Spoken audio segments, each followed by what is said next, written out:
session for May 28th. All right.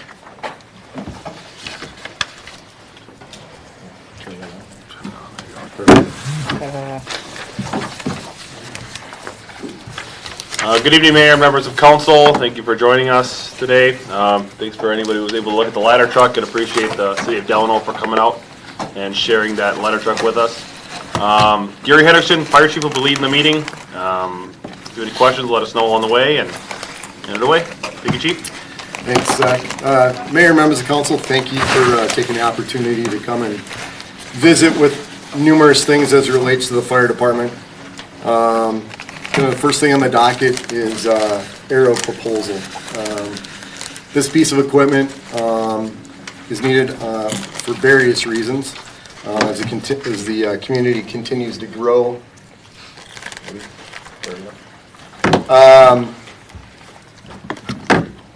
Safety for firefighters, obviously, inability to deploy our ground ladders. So currently, if we have a 35-foot ground ladder, it's labor intensive for us. It takes 4 people. We can set up this ladder with 1 to 2 people. Also, the other thing is we get into topography as it relates to if it's in the winter or even in the summer.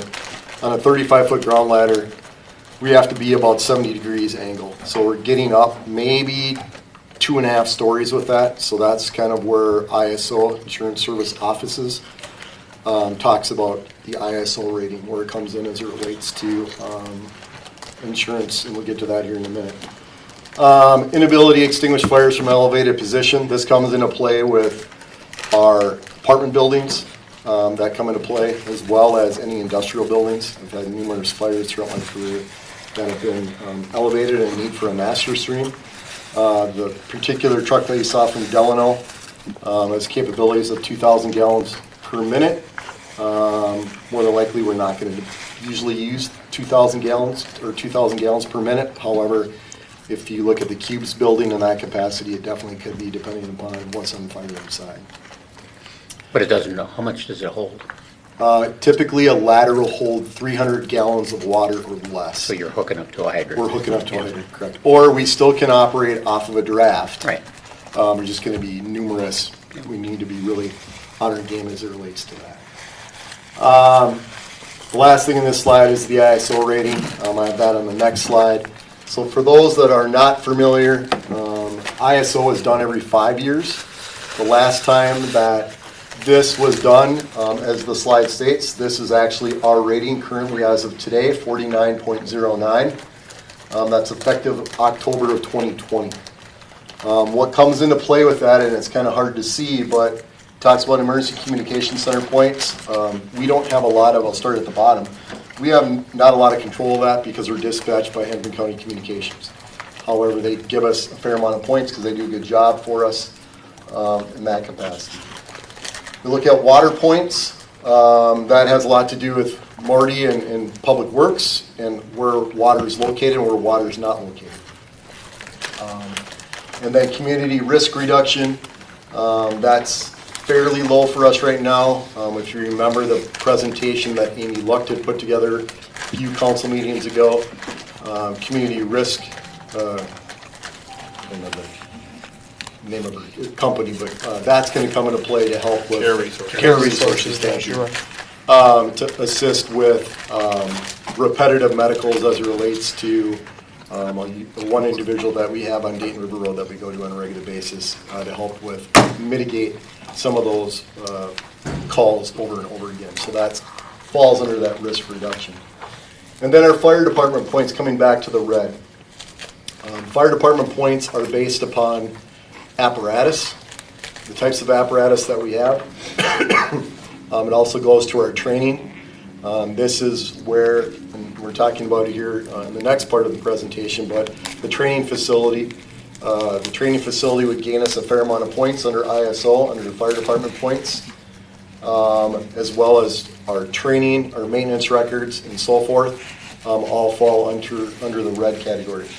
When we talk about this specific piece of apparatus in conjunction with our engines, you need to have an engine and or aerial within 5 road miles of that address that you're responding to. So right now, in a lot of the unhydrated areas within the community, we're rated a 10. I haven't, everyone here would probably know far better than I would, but my experience in Wilmer with those places that are rated a 10, some insurance companies won't write those policies because of the fear of if there's a lack of emergency response to their home if it was on fire. I had the same kind of thing when I was in Wilmer. Wilmer Township did not have water either. We relied on our tanker operations. They won't write an insurance policy for the city or the homeowner. For the homeowner in some capacity, some insurance companies.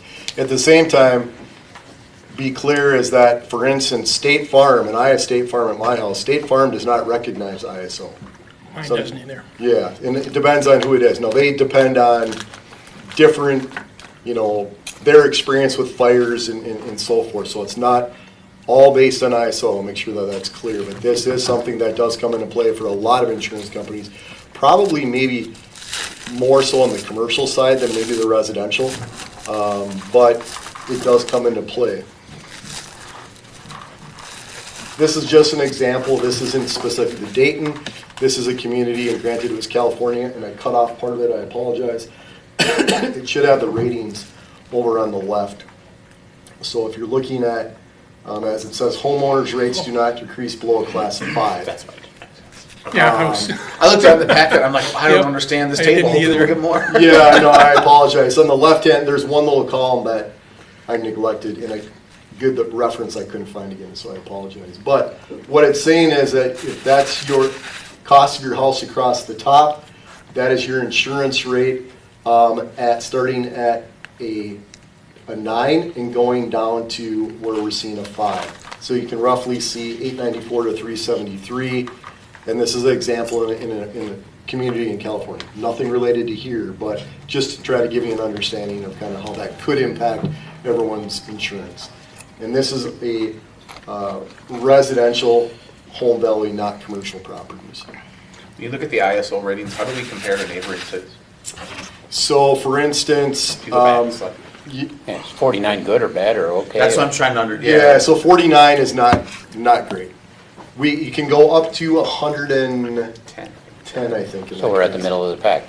Well, it depends. Yeah. Are we a D or are we the middle of the pack because it's curved to a C? Right. That's what the questions are being asked for. We curved to a C. That's what I'm trying to understand is where do we sit compared to other communities? Like where's Maple Grove? Where's Champlin? Where's Otsego, Rogers? Well, they're all bigger, so I mean, it only makes sense they'd be higher.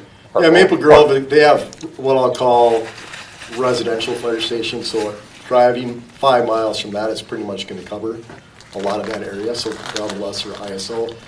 Full-time staff comes into this as well. They have the ability to respond out the door in a timely fashion. Right.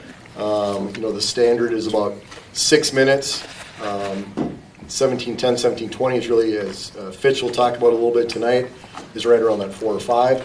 I'm here to tell you that no one meets that 4 to 5 minutes anywhere. I mean, there might be, maybe New York, some of these huge fire departments. Yeah, if they're a block away. Right. Yeah. But under normal circumstances, not at all.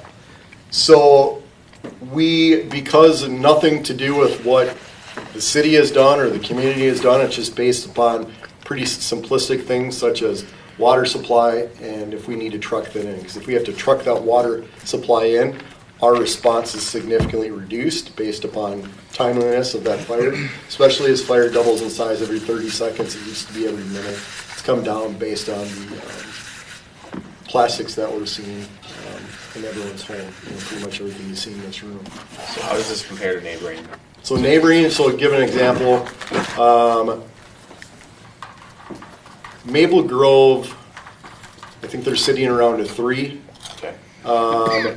And that's because they have 4 ladders and they have 16 full-time staff, I believe. Pretty well built out What about like department. Champlin or Yeah. Otsego or Rogers? Otsego, not because they don't have a fire department So yet. they're at 110. They're at 110. Okay. They're being serviced Yeah, by Elk River and Rogers. Otsego. There's a I mean, cost by- associated with it, Yeah. with Elk River or Rogers in that capacity.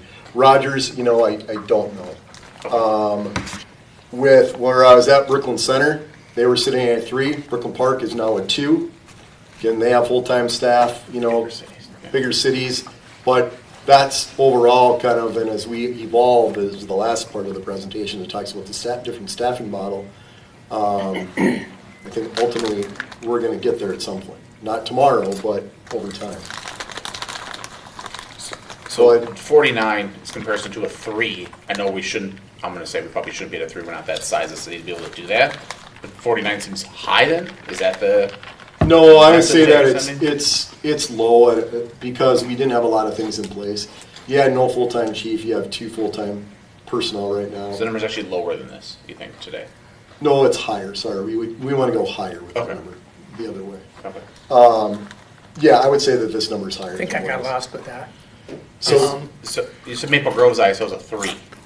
yeah, so when you go, I'm sorry, so a 10 is the worst, a 1 is the best. Oh, that number is not, That 49 is No, not... those are nothing just to do with points them. accumulated. I apologize. Oh, so I was trying to figure out how many equivalent Alright. 49 points Maple Grove is. Yeah, and Okay. they don't, that's, Okay, so what number are we then in Dayton? we are a 4 and a 10. So if you have water supply, we're listed as a 4. The rural part of the communities where we do not have any water, we're listed as a 10. Thank you. okay. So I apologize. Maple Grove's a 3. Brooklyn Park, Brooklyn Center's like a 2-ish. Yeah, Okay. yep, and so I apologize in that. It's confusing.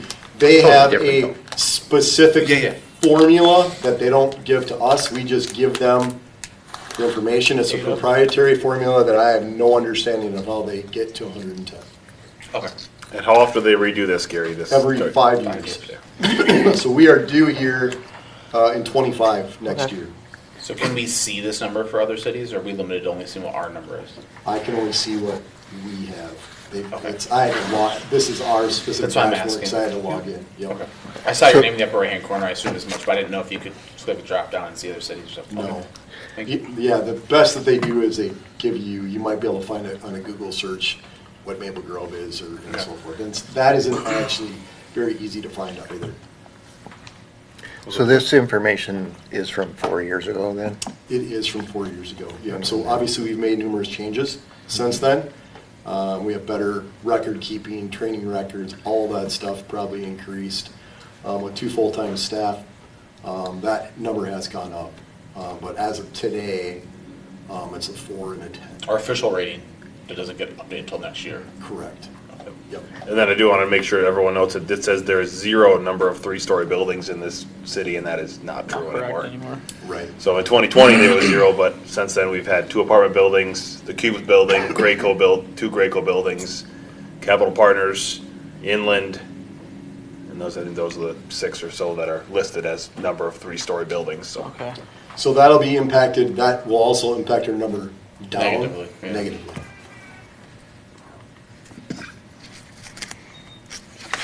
So aerial cost, I budgeted 3.6 for 2028.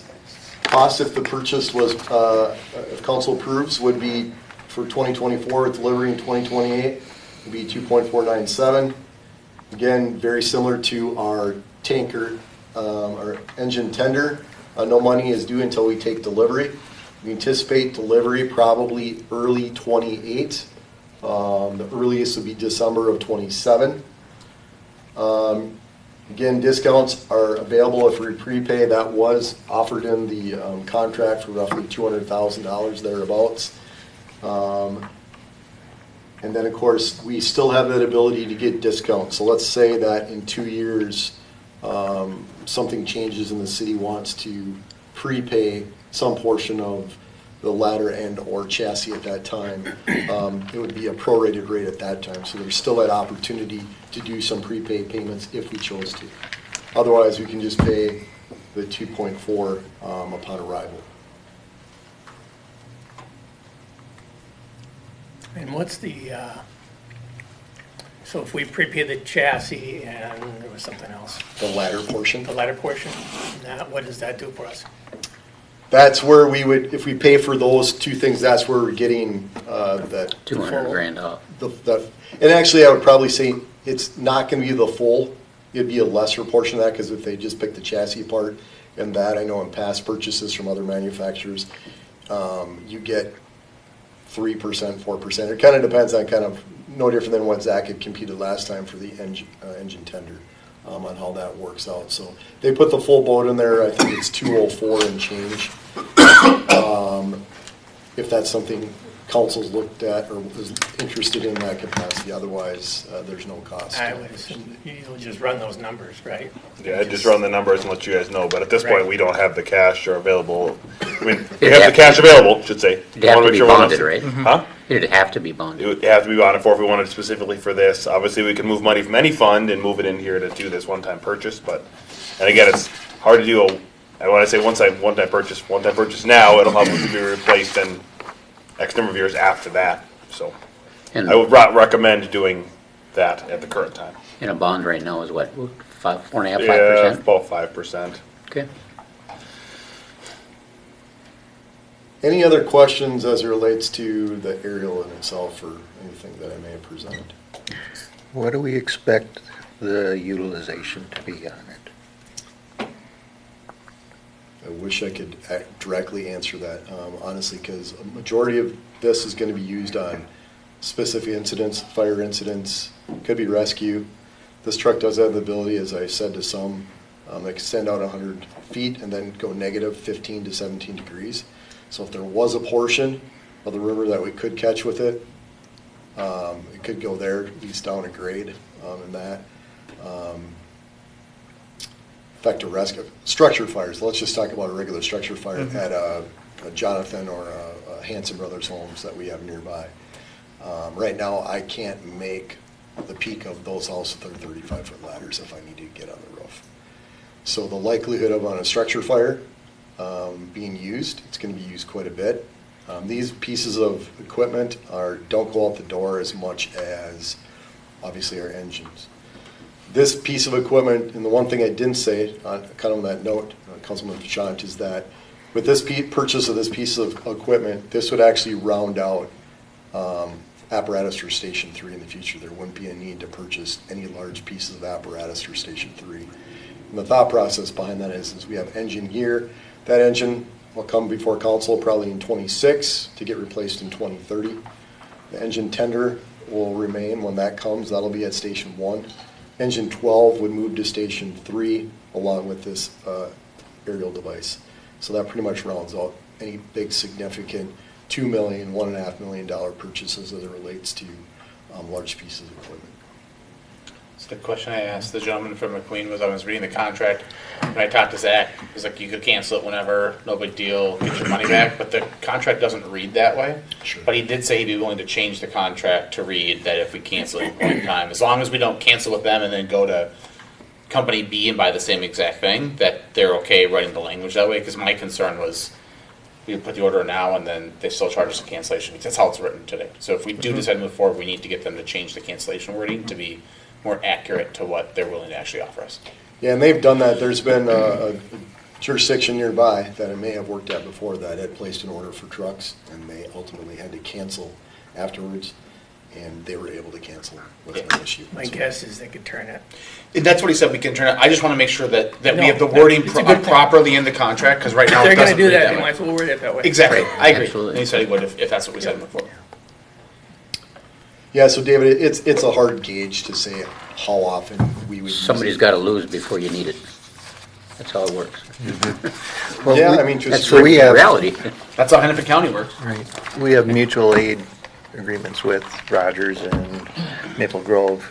How often do we call for their ladder truck? So we are set up in a box alarm system. So currently right now, when we get a confirmed structure fire within the city of Dayton, we get a ladder and 2 engines from another community.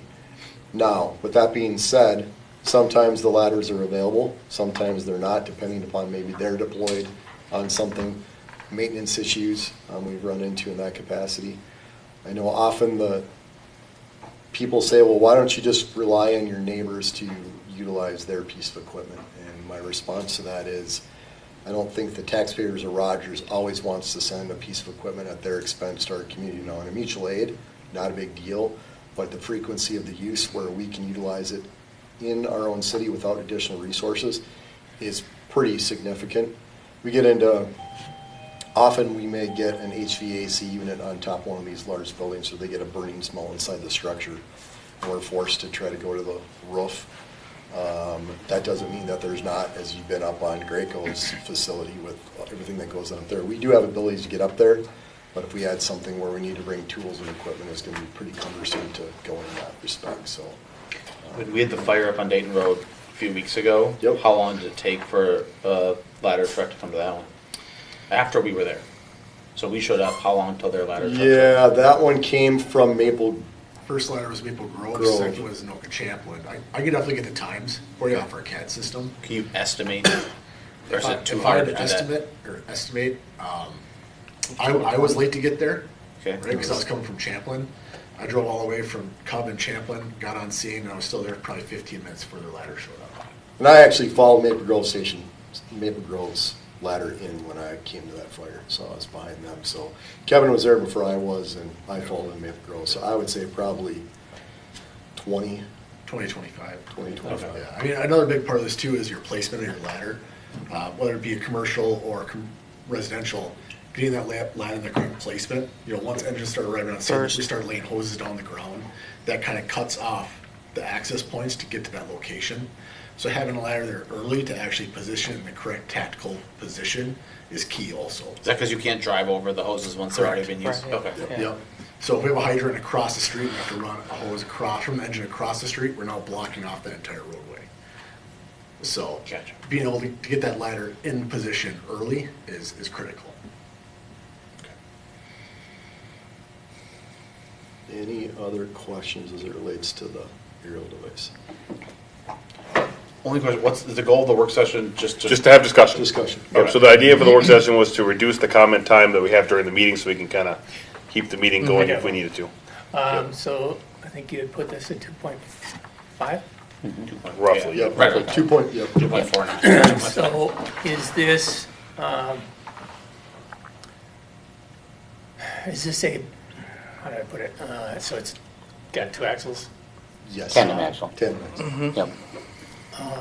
Is this a kind of standard run-of-the-mill ladder truck, or have we? Yep, I think so. one of the complaints about the engines, the last engine, or not the last one, but the last one we got prior to you was that it got gold-plated. Sure. Yeah, so pretty much run of the mill, there's not a lot of options you can put on this Okay. particular piece of equipment. That's to minimize build time, but it's pretty much, it's just the sheer cost of all the engineering, as you can probably relate to in that capacity. So it's not the Cadillac version, if you will. That would actually send the truck into what, at least at Pierce anyways, to a different line, if you will, for a build. So, no, it's not. It meets our needs. This one is a mid-mount. I guess I can talk about that for a second, versus what you may see in Maple Grove or in Rogers, which is a rear mount. So this gives us a little bit more flexibility in tighter spaces. As we talk about the apartments that potentially are coming to the south, even our apartments that we have here at Balsam, be able to get in and mitigate from the middle of the chassis versus the end of the chassis, which can cause difficulties of trying to position that piece of equipment to get where we need to go at the end of the day. Kind of where he's going possibly with that is this one at 2.5. Otsego just ordered one for 1.7. Now, They got a single, a single axle. axle. So did they have? But that was a three? couple of years ago, though, or what, a year and a half ago or so, I believe. Oh, there's probably some price increases. Yeah, I associated get that. with it. I'm This just one's wondering- like, this one here, as you see, was 1.5, and that was 5 years. 4 years ago, Delano ordered that one in 2020 and paid 1.4 and some change for that. Same piece of equipment. We plan on ordering the same exact piece. It's almost the exact same thing you saw out there. And why would us go with a single axle? Don't know. I'm not sure. I have a meeting with the new public safety director coming up. I mean, they also just bought a boatload of stuff, and it could have been that they just wanted to not hammer themselves silly, cost, but Yeah, I think they bought everything together. yeah. Okay. Any other questions with the ladder? He said we can still have discussion at the meeting. It's just tried to eliminate or try to have some of the additional discussion here at the work session to kind of cut down some of the council meeting time. So fire station training facility, property purchase. The triangle, as I've heard it's called, tax forfeiture property, whatever you like to call it. This is the location that we've spoke about in the past. You know, why use this location? You know, from my perspective, I'm trying to minimize the out-of-pocket expense for the project overall from the city. We have water and sewer currently available at that location, which is essential for the fire department and/or training facility. Easily accessible for future arterial roads, so meaning Dayton Parkway to get north-south. We have 81 to go east-west, and then we have we have Brockton or 101 as well to get pretty much anywhere that we need to. And then minimal impact on surrounding properties in comparison to a residential area. I think the thing that's frustrating to some, and we experienced a little bit of that here in the community as it relates to Brayburn Trails and their erection of the electrical station. Everyone likes the idea of a fire station 30 seconds from their house when they need it, but the other 99.9% of the time when they don't need it, they're probably not interested in listening to the sirens and or the other chaos that takes place surrounding that as well, immediately within their residential neighborhood. When But you don't leave- have to do that. You don't have to have the siren going. Yes, you do. There's statutes. So out of Old Town right now, the siren goes off? As soon as we, 2 in the morning or 3 in the when morning? we hit the road, yeah. Yep. Law enforcement. Law requires lights. Okay. Yep. Law enforcement has the ability, if they need to go code T, but we do not have that option. When you come back, you're allowed, you don't have to, though, just on the No, way there. it's just on the way Okay. there. Yep. Initial response on the way there. So really, and not a lot to this presentation is really from my perspective of really, and I know council's some perspectives is like to see something else there. I think the fire station can be very inviting to the community as they come in. It's the kind of that industrial area. I think this fire station, it doesn't need to be the Taj Mahal, if you will, but I still think it can be a welcoming coming off the parkway there. I realize that everyone may have a different perspective of it. The other challenge that I see is if we choose not to go with that piece of property, I understand. But at the same time, then we're looking at, you know, $1.5 million probably to replace this piece of property as it relates to the overall cost of the project down the road. I'm guessing that completely ballparking, but probably, I think Rogers built their station that's currently going up right now for about $12 million. I'm guessing that by the time that ours came around, it'll probably be about $20 million, just based on sheer cost of construction and everything else. But that's why we're looking at, like I said, looking at those dollars. Otherwise, if we look at the property, who's the one that, the piece of property that was sold and now it's not? Yeah, it's part of the Dayton Fields 4th edition, right by Capital Partners, essentially across the Yep. street. That wouldn't be a bad location either, but I think that piece of property is what, 1.2. 1.2 million, thereabouts. How many acres is that? I didn't see that in the packet. I think it's not in the packet. Yeah. That's why I didn't see it. That's why you didn't see it, yeah. So that, you know, again, we're trying to figure out comparables, so it's 1.2 million. I think that's 7 and some change. I don't know if all of it's usable though, because there is that pond There's on a pond the, there, yeah.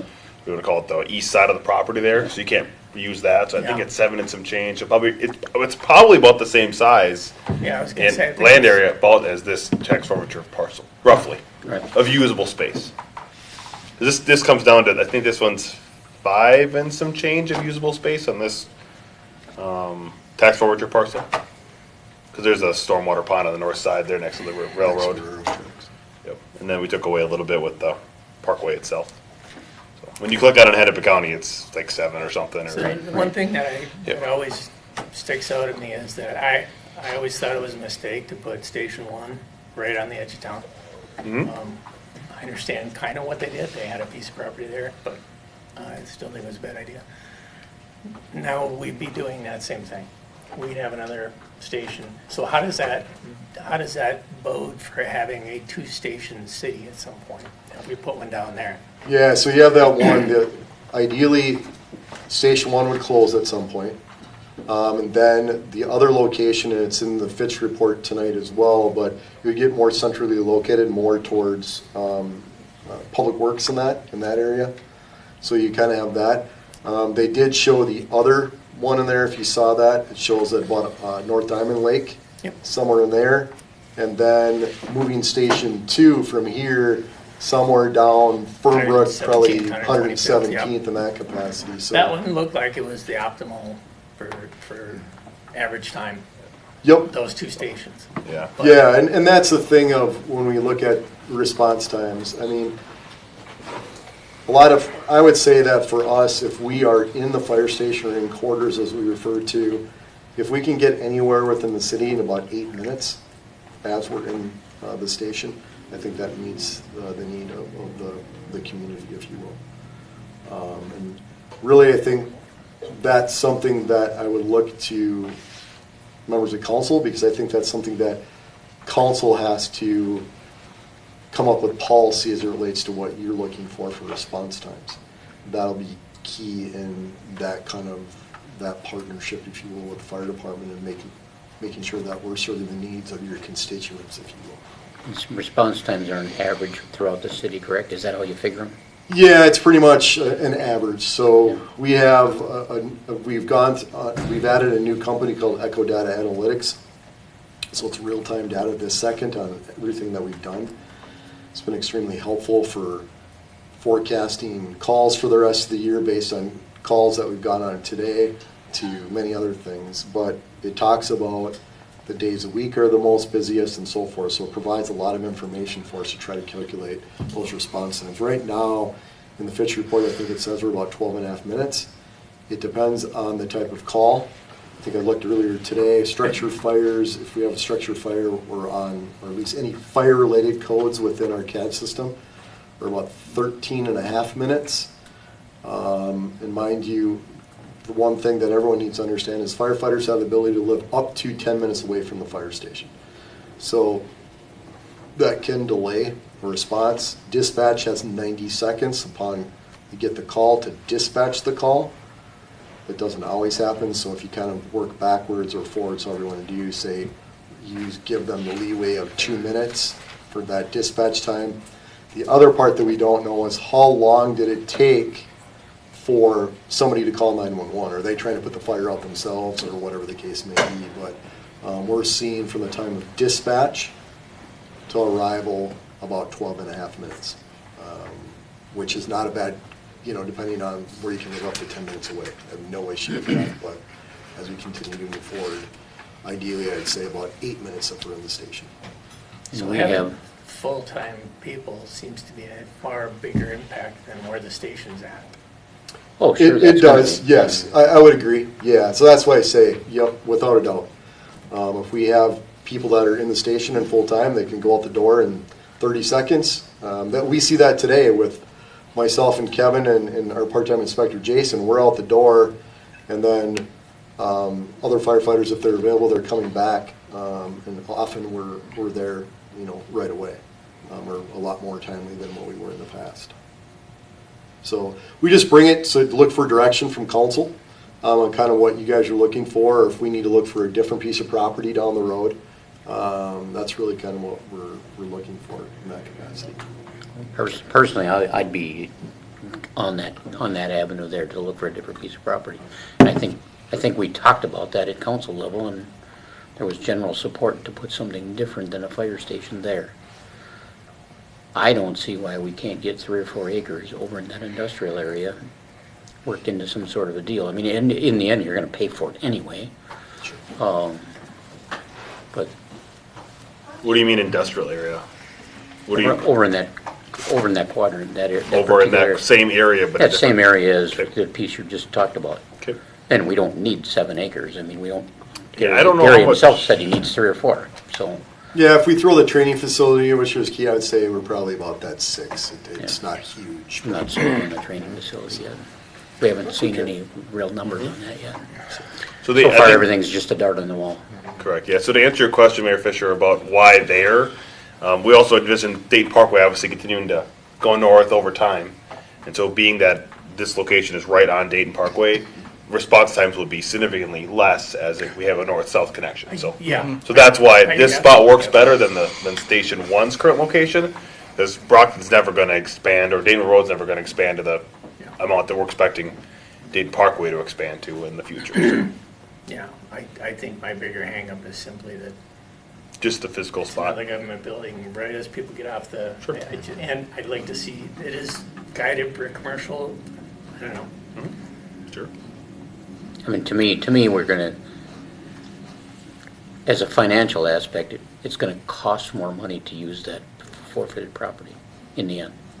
Because to me, it doesn't matter if you pay the $300 application fee to get it versus if somebody's willing to give you a check. That money's still in the pot. And in my opinion, the check that you get from that piece of property is gonna be way bigger than what you're gonna spend for the property.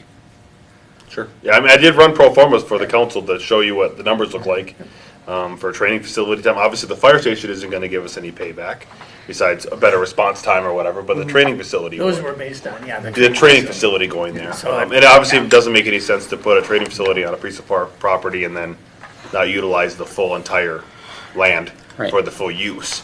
So the numbers don't lie of what it is, of the training facility would be a better aspect from that piece of property, but I know that you may think commercial taxes will offset it. They do, but they don't pay as much as a training facility would, even with a We don't limited know number of that hours. yet. We don't know that yet. We don't have any numbers.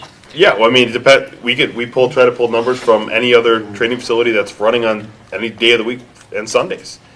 And So, I know Councilman Trost asked this in an email to me, and I'll put it out there too, is, in the packet, you see 5 letters of support. Well, I could have 100 letters of support. Yeah, but they don't mean nothing. Correct. They're- There's no They're as financial. valuable as this piece of paper. That is correct. I completely agree. And because they could tell me today that. Right, right. And then the bigger portion of the challenge is that during a bonding session, of course, no one got anything out of the bonding session, unfortunately. But some administrators felt it was a competitive, they're competing against themselves by providing a letter of support, if you will, because they're trying to get dollars for whatever they're trying to get. Projects they had going on. Their projects. Yeah. I bet you $1. You can ask Zach. I bet lots of dollars. He's been good Collecting on dollars. some. He's winning so far. Not so. He's winning so far. But I would say that there's a huge need for it. I mean, like I said, we overrun the the East Metro Training Facility, and then the only other one is the Able facility down in Burnsville. So, not to get too much off a tangent on that, but there's definitely a need for that. That does cycle back into ISO from a training perspective as well. So, On this ISO thing, there's something that was brought to my attention today. We have a piece of ground in Champlin that if we could get Champlin to cover that for fire coverage, that it would drastically reduce your response time. Your average, clearly if it's in this area versus this area, that has something to do with your response time, but yeah, and so Overall that average. particular area of the city has very nominal calls. I would say probably no more than 5 calls throughout the year.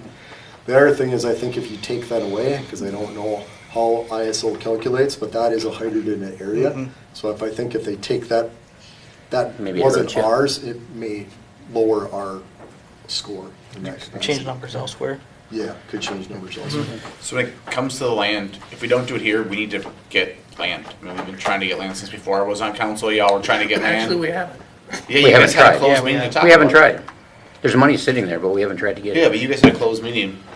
On one property. on one. Yeah, to try to get land. You've been trying to We've get tried. land, or no land is needed, and you have tried to get land in the Yeah. past. We have to get land. It's just getting more expensive the longer we wait. And so, if it's not here, it needs to be somewhere because we're going to need one. Sure. And so, why are we continuously waiting to get this done? That'd be my piece. If it's not here, then we need a plan and a So- timeline of when we expect to get We, land. I believe, I don't remember what meeting it was, but we authorized staff to hire a broker, a real estate broker, and does that happen? yeah. Are they looking? Well, we've been kind of waiting for direction from council. Again, I don't want to spend a broker's time and efforts to be able to say, we'll find a piece of property and then we don't have direction on this one, which is quote unquote free. I But mean, at that same Pretty much meeting, already I got think we direction did on get this one about a month and a half ago. Yep, and so we went back to them and they gave us the same price of what we got. So I can go back again. That was 2-3 years ago.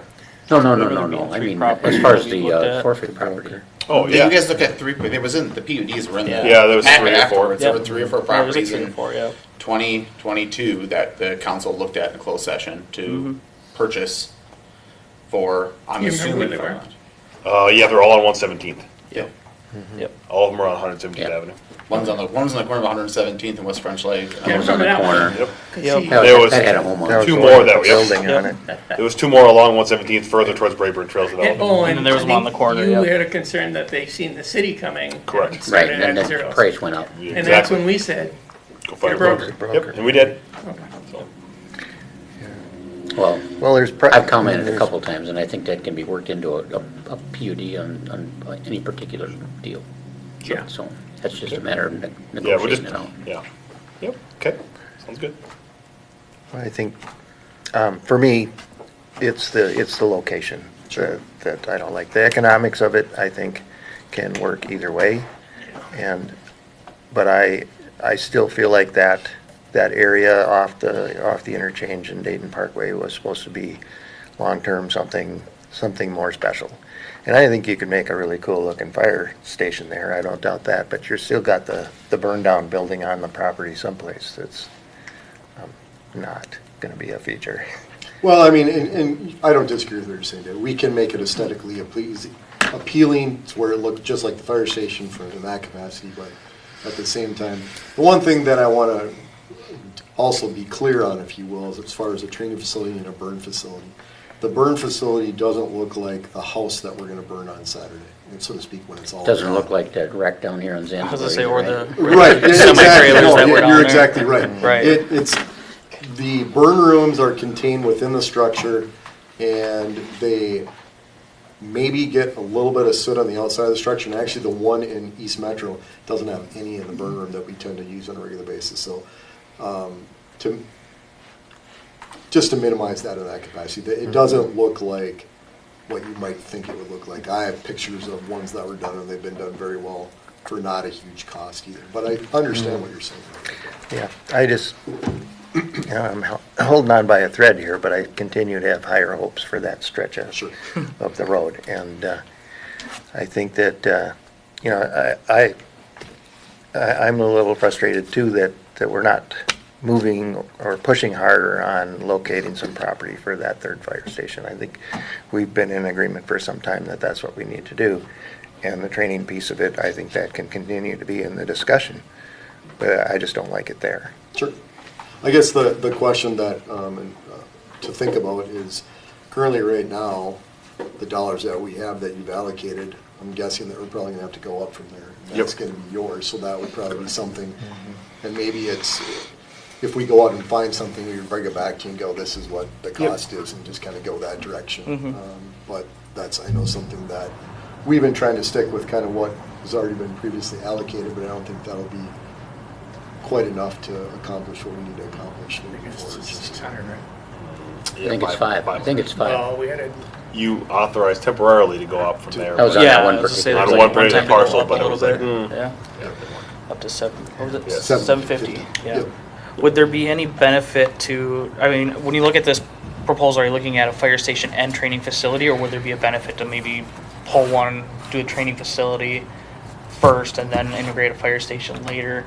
Would that help You a could, thought, or just trying to think of like, what the needs are of the fire department right now, and I look at like what, as a user or as an active member, like training is always the thing that we lack most of. So I feel like there's an interest, like maybe there's that training facility piece first before then the fire station. and then to be clear, the training facility and the fire station can be at two different locations, Yeah. without a doubt. It just, again, from my perspective, if we have a piece of property, we can put them on both. We don't have two land. Trying to utilize resources as best what does the manageable. bird facility do to neighbors, other than smoke? Is there really much in the way of noise? You've got, you heard the truck out here tonight when it was Yeah. idling. You might get a little bit more than that when we're pumping. You might get some saws and whatnot, making some noise. But it's not anything huge, I guess, if you will, or not. There's like no sirens, No, no lights, I there's no- guess. yeah, On a anything regular like- basis, like we're not making that loud, obnoxious noise, but to his point, saws, all those other things that we use that we'd be training with, that would be occasionally there, I would imagine. Yeah. And traffic, I think, is probably the biggest thing of apparatus coming in that capacity. But, yeah, training facility on the old public works side would be great. if we could magically snap our fingers and get water, I'd be good. Mhm. That's our only challenge there. Marty? Very good. Let you down again. There's a lake right Nice across. big All right, creek any other questions on this? We'll try to keep us on track here. All right. Yeah, we'll look for official direction again at the council meeting, so. So proposed fire department staffing change. I'm just going to hit on this here. This is our current staffing model. I'm going to let you read that. You may have already read it when I sent it out. How do we get here? That's probably the bigger picture. We are trying to move from the Relief Association perspective, working with the Relief Association and the firefighters. The Relief Association is a dated model. This community gets $3,250 per firefighter per year of service, full retirement at 20 years of service. I don't think, for those that are in the room, it'd be awesome if you stayed for 20 years, but for those that are new, but I can't guarantee that's just not society today. Usually we're seeing 3 to 5 years of service. So at 5 years of service, they're vested at 40% of that $3,250. So they're not getting a ton of dollar for their time away from their family and friends in that capacity. So that's kind of how we got to where we are at the moment. So with that being said, we receive revenue from the state. It's a pass-through that goes to the Fire Relief Association based on fire insurance premiums within this community, otherwise known as 2% dollars. Those 2% dollars fund their pension. The challenge being, again, is waiting to be 100% vested at 20 years. So we looked at what's another option that we could do for recruitment and retention of current firefighters and hopefully some new firefighters. The idea is to pay $30 an hour. Right now, currently, we're paying $17 an hour. Thank you to council as my first budget here. Improved that from, I believe, $13, $11, I think it was. something to that Yeah. effect. Yeah, somewhere as low as 11, yeah. Ridiculous. And we moved up. As you can all tell, if you drive by Burger King, Dunkin' Donuts, whatever it is, they're paying $17 an hour, equivalent to firefighters and they're running into burning buildings or being away from their families during Christmas, Easter, birthdays, anniversaries, whatever the case may be. The state auditor, Rose Hennessy, that we deal with, that deals with pensions. She said that it wasn't necessarily that we could do what I wanted to do, and that was basically take the revenue and help fund our pensions, but also help fund the hourly rate. But what we can do, it's kind of a shell game in my mind in talking to Zach. It's really the same money, we just happen to be moving it and calling it for a different purpose. So the idea is that we want to pay the firefighters $30 an hour, and then we're also going to put them into police fire para pension, the same pension that Kevin and I are in, and any other full-time firefighter. When we look at that, that's a contribution of 17.8% of the city needs to contribute to that. That 17.8% is going to be covered by the revenue that used to go to the Fire Relief Association. That now comes to the city. So what that does is it offsets that pension, but it also allows the city to offset Kevin and I's police and fire pension because we have what we call a combination department. The caveat to that is I have to schedule firefighters. I asked the state, well, what does schedule mean? There isn't a definition for schedule. So the proposal that we're talking about is a duty crew model to a certain extent with two full-time firefighters. The scheduled model does lots of things for our staff, and that's that work-life balance. I sent you a couple documents. I know some of them were lengthy. I apologize, but I think that helps bring home the challenges that we had. One document talked about, it was dated the year 2000. So 24 years later, we're in the same position as we were back in 2000. They talk about utilizing part-time staff in comparison to full-time staff in that particular document. The challenges there, what they describe is that part-time staff is helpful in lowering cost of salary and benefits. But then there's many other challenges that are associated with it that we see here in our organization is we're constantly recruiting, trying to retain. That recruitment sometimes is good, sometimes it's bad. If I don't have a set of gear for a particular person because of the size or how tall they are or whatever, that's an added expense, or that's part of the expense that we see. And then also training. We take them off the street, we train them from no fire experience.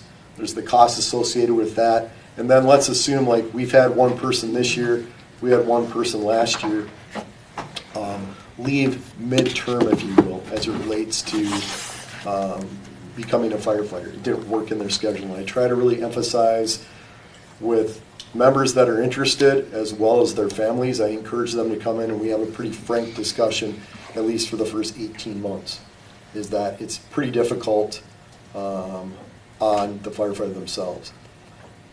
Once they get past that 18 months, obviously then we get into the whole call volume continues to increase. I think he's Jeff Westendorf that's here tonight. He probably saw 200 calls in his time frame here. Maybe Mark Lucht when he was here some time ago. We've increased. We're last year at 553. I project we're about 640. It has a significant impact on their ability to do their full-time job, meet the needs of their family, spending time with their kids, and that work-life balance. I'm a prodigy, or unfortunately, of that model because I've been married 3 times. My wife currently today understands it and gets it. The previous 2 didn't understand it. And it is a challenge for some. I know one of the firefighters that went through the last academy last year, he's away from his kids quite a bit. Brad, that's going to be sworn in tonight. And his kids are like, oh, I get to see Dad tonight. And so when we look at a firefighter, this is really a trades job on top of their full-time job. So different than an electrician or a plumber, we're trying to teach them that in that first 18 months. So currently, we've got 24-ish firefighters. We do have 2 firefighters on leave. They've opted to take a leave because of some of the things that I just spoke of. Work-life balance, or a business owner. Other opportunities arose.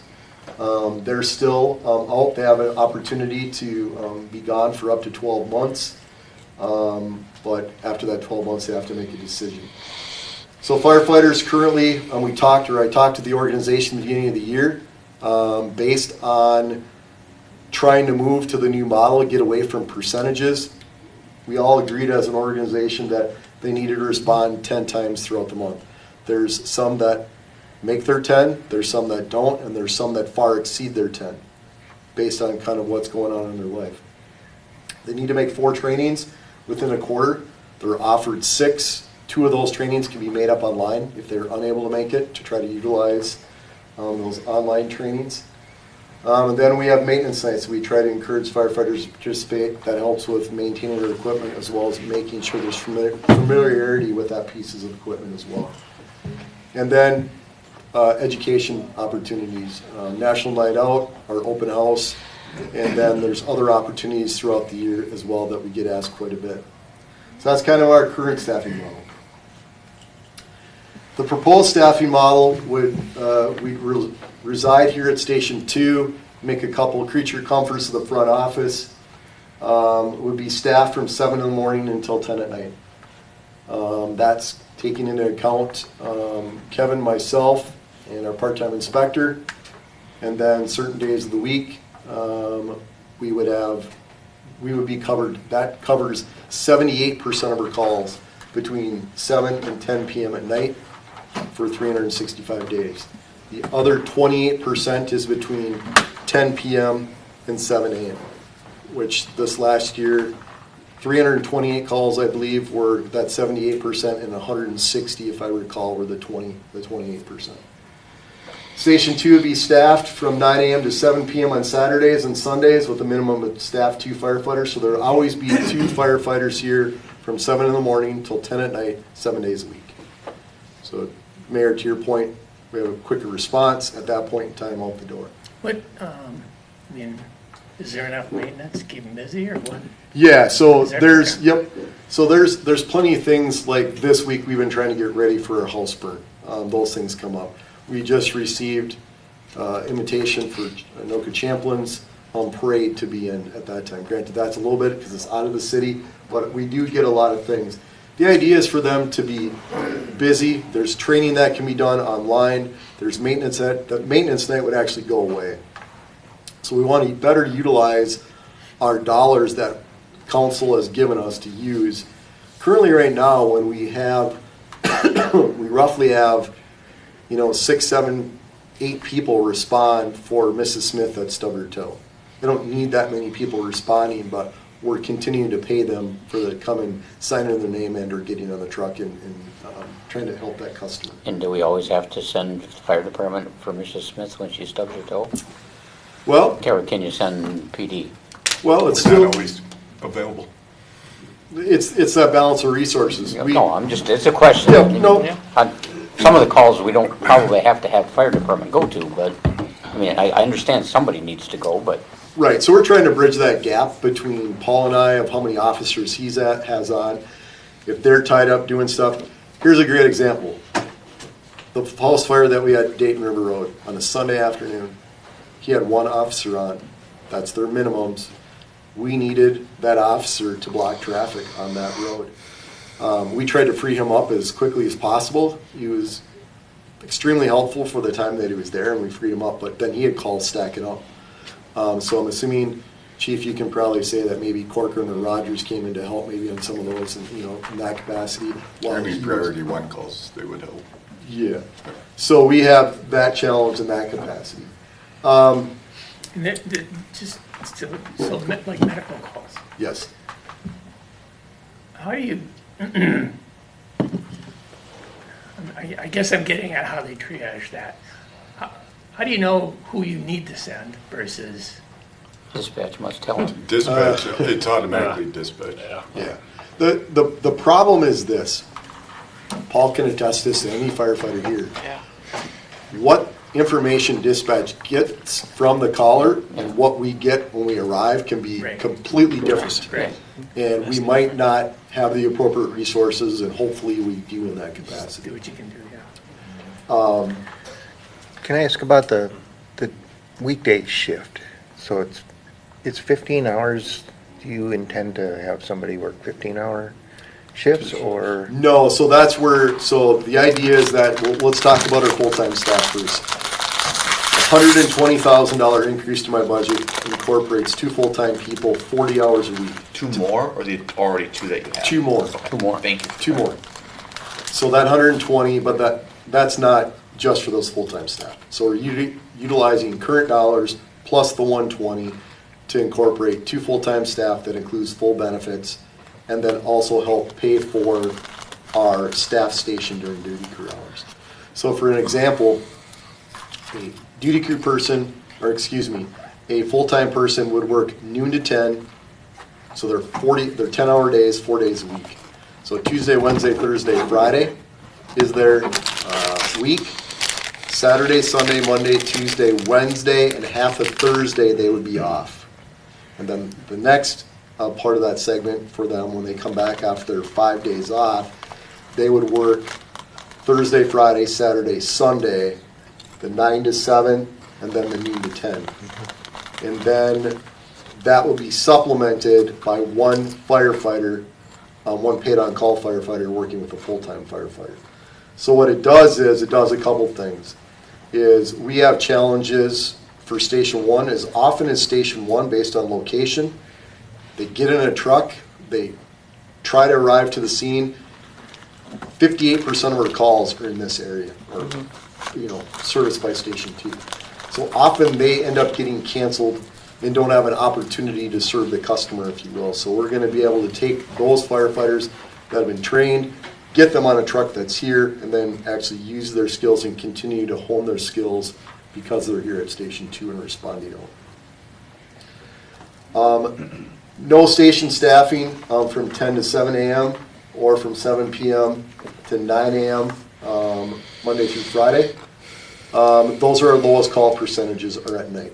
Our biggest call percentages for here is between 8 a.m. and 8 p.m.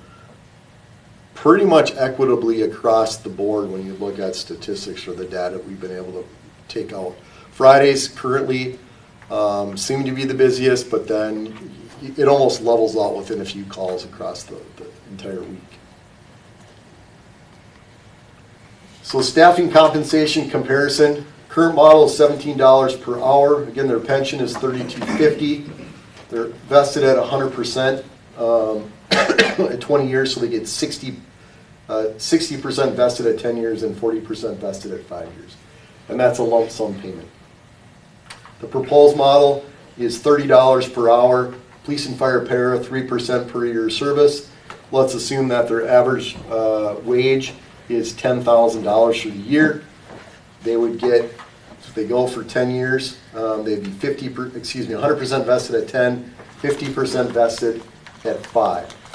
And then that's a lifetime monthly pension. So using $10,000 as their high 5, if you will, they would end up with at 10 years of service, that'd be 30%, 3 times 10, 30%, they have $3,000 divided out amongst that 12 months is 200 and some odd dollars a month, if you will.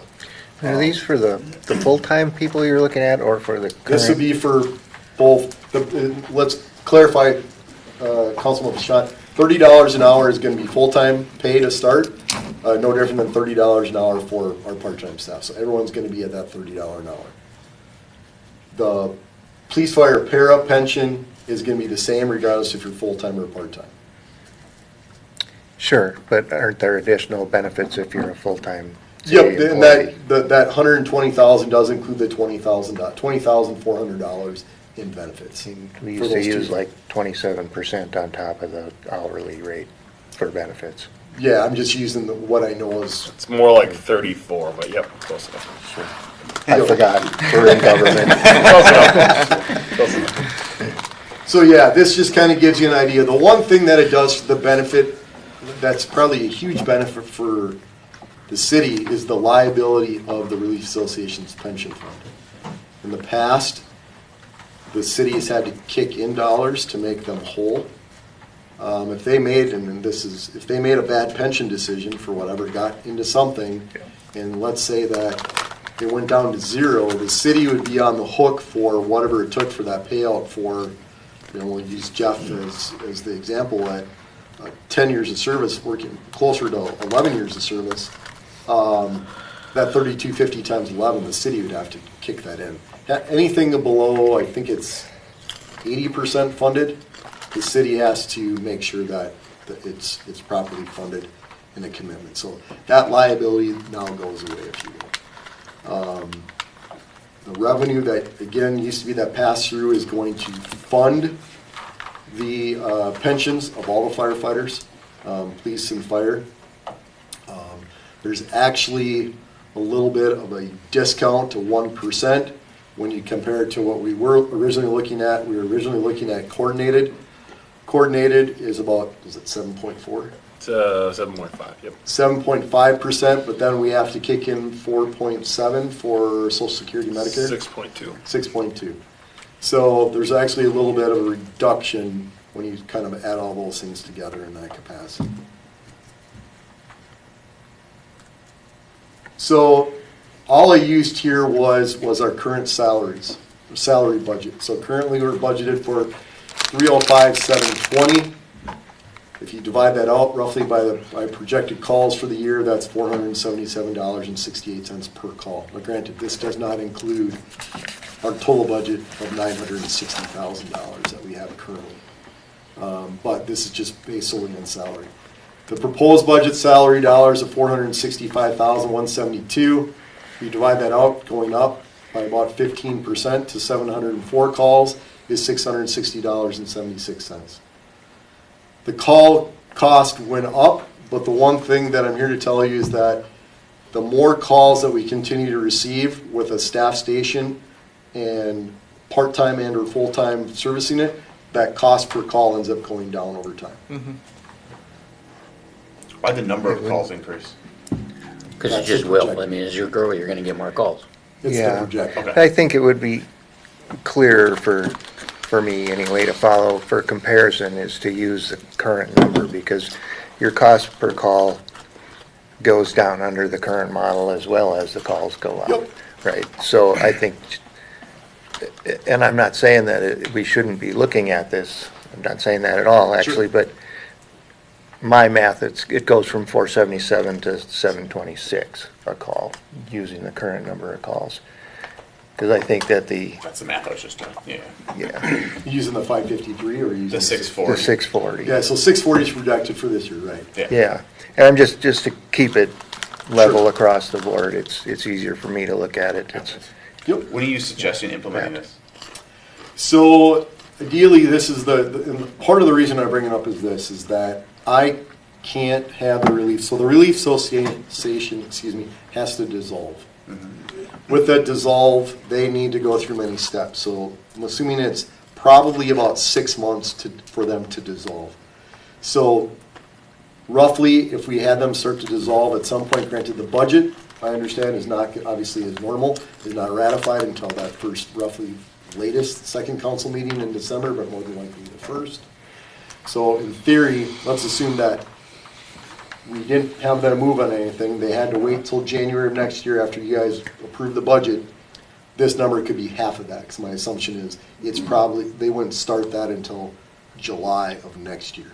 This is currently looking at having them start to dissolve in the next few months, having everything wrapped up by the end of the year, and then starting with the new budget at the beginning of January 1. 2026.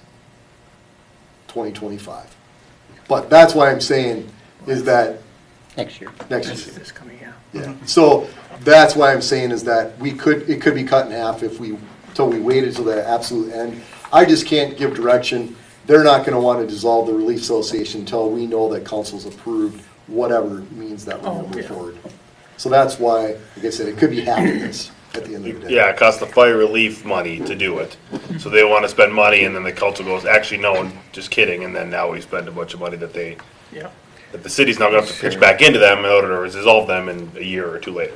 If they want, if that's what's proposed by the city council. I've talked about this before. The idea of the full-time firefighter. Does it not work? You had mentioned that sometimes you're getting 7, 8, 9 firefighters on a call, and maybe you don't need that many. Why does it not work? And you'd have to work this out with the guys, obviously. Why does it not work to all of a sudden say, this month, Peter, John, Harry, and Tim are going to be on call, and for you being on call, you get $30 an hour, instead of having full-time guys always there? Because to me, if you have full-time fire, 2 guys in this building 24/7, almost 15 hours a day, there's going to be a lot of this. There's So a lot. you're just saying where they spend their time. They're still, they get paid. Yeah. They're still really on. I mean, the benefit you're getting is you're on call. You know you're on call this month or this week or whatever, however you figure the schedule. So that particular individual knows when that phone rings, I gotta go. Yep, and so that would be a standard duty crew model, without a doubt. So you can transition to a standard duty crew model. We had a discussion, Kevin and I did, with Plan B, if you will, assuming council says no to 2 full-time staff. The response that we got back from firefighters is that they didn't want to go that route, and that's because it was going to be far more shifts than what we currently propose in this model. Currently, right now, they are giving 20 hours a month at a minimum. So that's 10 hours of calls a month, 6 hours of training a month, and then roughly about 4 of maintenance and or maybe public education. So we tried to meet them at that 20 hours and nothing more than that. When you think about 20 hours, it doesn't seem like a lot, but when you have, I just use myself as my kid trying to get them to hockey, and if they have 2 or 3 kids and they're going, 2 parents and trying to go in 20 different directions, it's a big strain on them. So the predictability, and I'll use 2 people right now that have decided to go on leave, is because that inability to have that predictability. To your point, we can have that, but we're trying to balance what they're doing today as that call volume continues to increase with what I see roughly 640 to 704. We keep adding here. Participation and other things goes this way. So the more we increase here, they only have so many hours to give. So that's where eventually the organization is going to shift with more full-time staff than part-time. I believe this organization will always be a combination department as long as I'm here, meaning that we'll have a semblance of full-time staff along with part-time staff to help on the significant incidents where we need more than just 2 to 4 people. So you proposed both options to the fire department, and they preferred this one. That is correct, and hence The letters that we got. Yeah. you received in your packet. They were, it's difficult for all of them to speak, so I had asked them to provide what their thoughts were based on what my proposal was, and Kevin and I, we sat down with them. I believe a majority, if not all, are on board with this. We have not heard anything specifically from anyone that is not. Everyone had a good viewpoint of kind of where they fell, within that, depending upon their lifestyle and what they were able to give above and beyond kind of where they're at. The other thing that this does for us too is from a recruitment perspective. This time right now, last year I think, Kevin, 14, 15 people for our physical agility test that we have this coming Thursday. This year we're half of that. Of that 7 that we get, maybe we get 1 or 2 depending upon physical agility and medical and background checks. So that number continues to grow. When you look at full-time organizations are starting to eat their young, so to speak. You never saw full-time organizations rob Peter to pay Paul. But right now, full-time organizations, and this is just the general interest in public safety, is that a full-time organization will pay, I don't know, say $5 or $10 more than another one, and they all gravitate towards this other one. The other thing is full-time staff, what they're starting to do is they're starting to do their own academies. Very similar to what a paid-on-call organization is doing, is their own academy. The difference is full-time staff never used to have an academy. There was always plenty full of people. I was one of 6,000 people back in the day that applied for Minneapolis. And there's lots of other people that can tell you that story probably.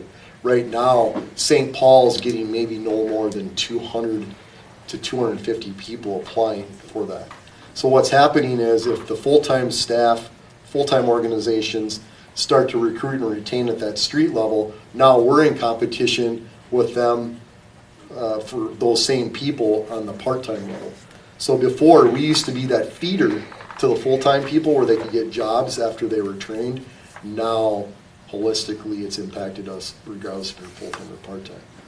So the idea from this perspective, or from me, I think it's extremely important to promote from within for all the hard work and dedication that the firefighters have done. If there's an interest within the organization, that's where that group would come from.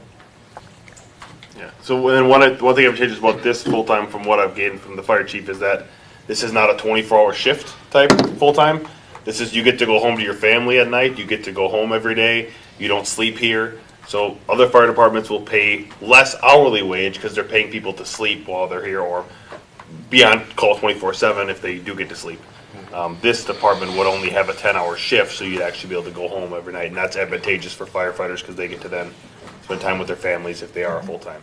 So, yeah, we're looking at either 2,912 hours versus a 2080 hours, 2,080. So firefighter, even in this capacity, they can work 56 hours a week without engaging in overtime.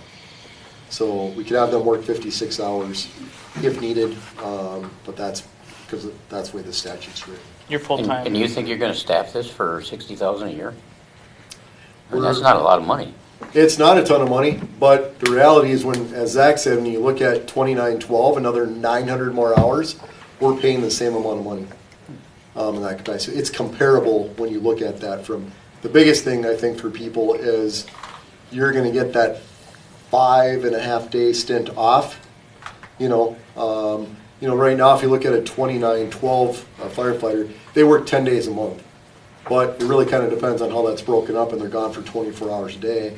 And that doesn't mean that you get to sleep at the station, even though they have a bed and whatnot. That doesn't necessarily mean that that's how that works out. So this schedule not being ideal, it's a second shift position for the most part, noon to 10, but then on weekends, you're still at home in the evenings, and then again, that off shift, you have that 5 days off. So we try to make it a little bit more something they might be interested in. So briefly to kind of keep us on track here, firefighters request more compensation, a better pension, more predictability for firefighters equals a better work-life balance, quality of life. Predictable level of service provided to the community from 7 in the morning until 10 at night, and then 9 to 7 on weekends. Faster response times, better use of our salary dollars, and a better distribution of call response between firefighters. So again, Station 2 and Station 1, we do an all-call. Both stations come out. Unfortunately, not just because of location. They're typically Station 1s, unless it's in Old Town or in that area, they're not making it, so they're not having that same opportunity to Utilize their skills. utilize their skills Yep. in that capacity. Yep. So this really is more informational as we move into budget season, but I just wanted to make everyone aware and take the opportunity during the work session to kind of give you a little bit of understanding kind of what's going on in the fire department.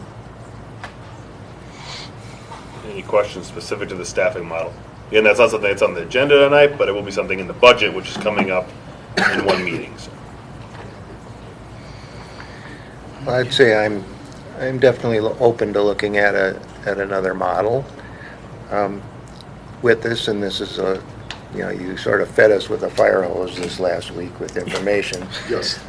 Sorry. Hence the 86-page document.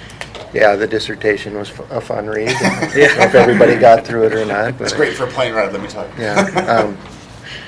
The point is that in the time I've been here, you've never been fully staffed. So the recruitment piece is an everlasting gobstopper as far as things to do on your list. And it doesn't sound like volunteerism in general is improving. It's for this kind of thing. It's drifted down over time. So I'm certainly open to looking at another model. Cost always comes into play, but I think that it's worth taking a hard look at. I think the daytime stuff is the big gap, and that hasn't changed since I've lived here. So I think that's something that we should try to figure out a better solution to. I've never understood the on-call model, and my background is with the hospital. If you were on call, you were scheduled to be on call. You got paid to be on call, and you came. You might call in a team, but we never had. Okay, 35W bridge collapse. That was an all call. Everybody come, right? Yep. But not very many incidents like that. People are scheduled to be on call. You're on call this week, whatever the schedule works out to be. And I think I don't know. I just don't get the concept of everybody comes or everybody who can comes, and you don't know who's coming until they're there. It's probably because of there are some calls where literally only a handful show up. Or you may have. Or less than, yeah. time. Yep. Yeah. Yeah. And that's really what we're trying to overcome is we have large numbers of firefighters to assume, and I'll give you an example from over the weekend. So we had a person laying on Dayton Parkway, the call was laying on Dayton Parkway off the freeway, not exactly sure where it was. And everyone was busy. I'm the only one that responded that night. And that can happen, and actually Brigham was there too. Thanks for. I did do the report today, so 2 of us. But at the end of the day, that can happen. So we're depending upon 24 firefighters and hoping that 4 to 5 are available depending upon what that call is. And then you get into a structured fire. Then you look at 1710, 1720, which Fitch and Associates will talk a little bit about tonight, is my assumption is looking at those response times. 90% of the time, we need 15 people on the scene for a fire. So, to your point, David, it's one of those things that we're having the masses, and then, can we look at strictly a duty crew model? Yes, we can. However, the feedback from the organization was, I don't have that much time because I think it was going to double Yeah, it's gonna go from an average of about 20 hours per firefighter a month up to closer to 28. You know, and then with that, you know, you talk about that scheduling or that duty crew, initial duty crew. You know, everybody who's paid on call works a full-time job, right? So when they look at schedules, when they're working for a full-time job, and that's their full-time career, they understand doing that. But when this is secondary, to then be scheduled on a secondary basis consistently, that's where it really drops off. It's really hard to, you're already working 40 hours a week at your current job, then to push now going from 20 to 30 hours a week at a part-time job, on top of family, work, life, all that, it really takes a toll on everybody, mentally, physically, emotionally, not to mention all the calls we go on. You know, we're not just firefighters. I mean, we go into mental health, we go into sickness, suicides, stabbings, gunshots, you name it. You know, there's a big toll on our firefighters. So, you know, implementing this process and bringing on the 2 firefighters is the best case to create that better work-life balance for our staff that we have currently. We discussed it. You know, we've had multiple discussions with many firefighters in our office on what can we do to fix it, or what can we do to help you. And this is what we can do to help them. And I think, real briefly to wrap this up so we can get moving, but I think from a longevity perspective, I think this model would be helpful for, I'll say, 5 to 7 years. Now, it really depends on call volume and continued recruitment, but I think the biggest thing that this helps with is retention. And for firefighters, if we lose a firefighter, 18 months just in training, it's really more like 36 months where they're actually really have a good understanding of kind of how to do the job and not really have to be, you know, supervised over their shoulders, if you will. So that's the problem of where we get into that training perspective. It takes some time to get them trained. All right. In terms of time, appreciate your time. Thank you. Thank you.